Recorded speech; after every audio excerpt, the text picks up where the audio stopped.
while growing up how to bully in your school. Whether or not you were the one being picked on, it definitely affected you.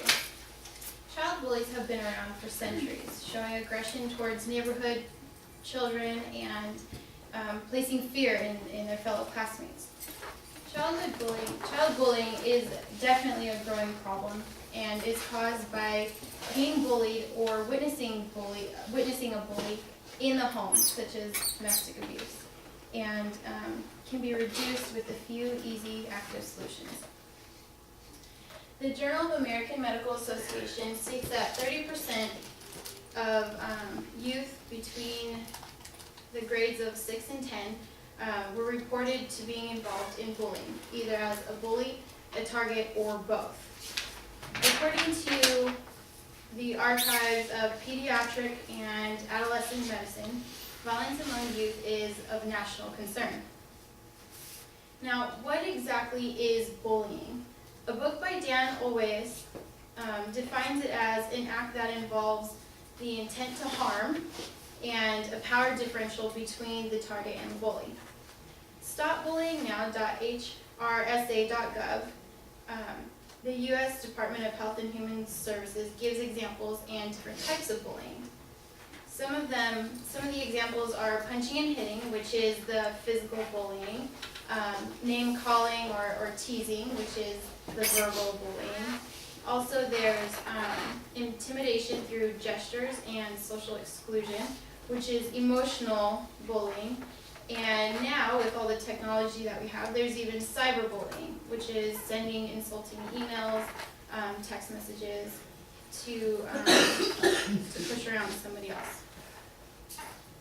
Bullying is a gateway to more serious child violence. In the spring of 1998, the National Institute of Child Health and Human Development took a survey of our youth between the grades of 6 and 10, and the archives of pediatric and adolescent medicine state that the children who were involved in bullying had greater odds of bringing weapons to school or just carrying weapons, getting in physical fights, and then having injuries with fights. Now that all of this research proves that child bullying is a problem, however, what is the cause of it? Although many factors go into creating a child bully, being abused or witnessing domestic violence in the home creates the same violence in children. A statistic from Vincent Iannelli, a medical doctor, states that although the abuse and neglect of children has decreased in recent years, more than 1.25 million, which is 1 in every 58 children, have been reported to be abused or neglected in 2006. Abuse is a pattern and a cycle that's being passed down from generation to generation.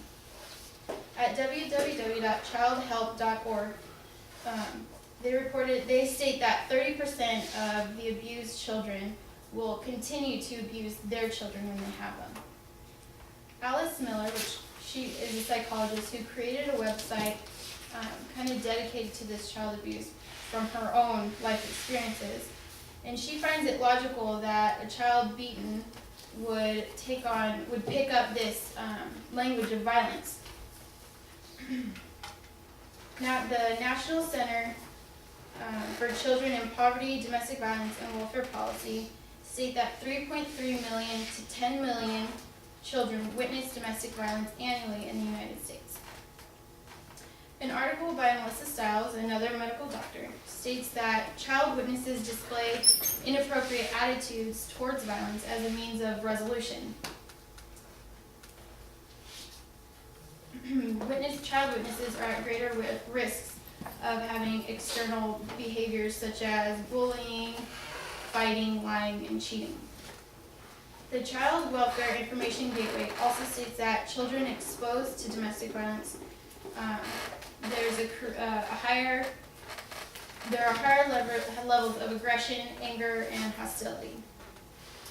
The American Psychological Association states that exposure to spousal abuse is a huge factor in transmitting violence down to their kids. Now that I've gone over some a major problem and have given a cause to it. There is also some solutions that you can take today that you can incorporate in your everyday life. The first solution is to create an awareness of this child abuse and neglect. And these ribbons here, they're dark blue. The dark blue ribbon and the purple ribbon represent a stand against domestic violence and child abuse. And just wearing it on you, you know, people see it on you and they'll ask you about it, and you can create awareness that way. Also, another solution would be to be prepared. Have on hand, you know, just a couple numbers that you can refer to a friend or family member if they come and confide in you about what's going on. Here's a couple. 1-800-4CHILD is a child help hotline that you can call if you need help or advice on how to deal with the situation.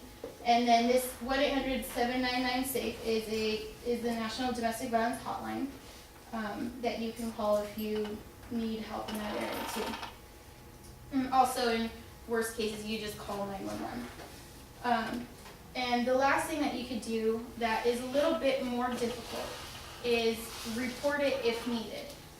Teachers, doctors, child care providers, they're mandated reporters, which if it is ever brought to their attention or they have suspicion that there's abuse going on, they have to call and they have to report it. You, not being in those positions, don't necessarily have to report it, but if it doesn't go reported and it goes unnoticed, then it can definitely escalate to something higher, something worse, and maybe even death.